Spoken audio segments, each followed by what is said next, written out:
The wind howled through the empty beach as Emily stepped out of her car.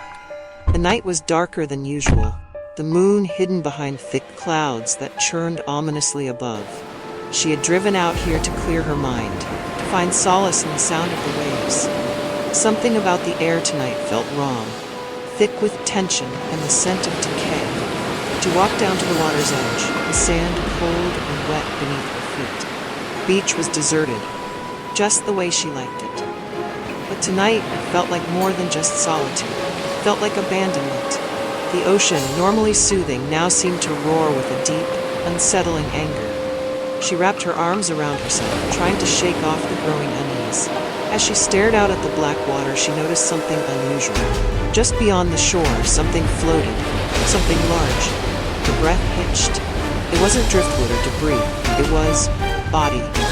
Emily froze, her heart hammering in her chest. It was face down, limp, its arms splayed unnaturally in the surf.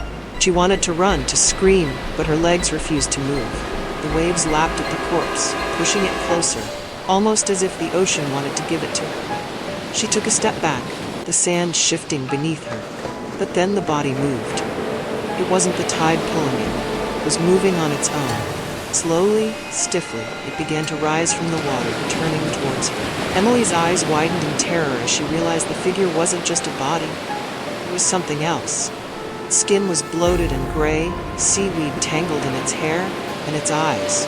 Its eyes were black pits, hollow and staring straight at her. It started to walk towards her, each step slow but deliberate, dragging seaweed and bits of the ocean with it. Emily finally found her voice and screamed, turning on her heel and running back towards the parking lot.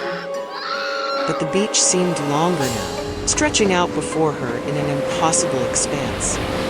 Her legs burned, her breath coming in ragged gasps. But the thing behind her kept coming, never speeding up, never slowing down, just moving closer and closer. She reached her car, fumbling with the keys, her hands shaking uncontrollably. As she finally managed to unlock the door, she glanced back. It was closer now, close enough that she could see its face more clearly.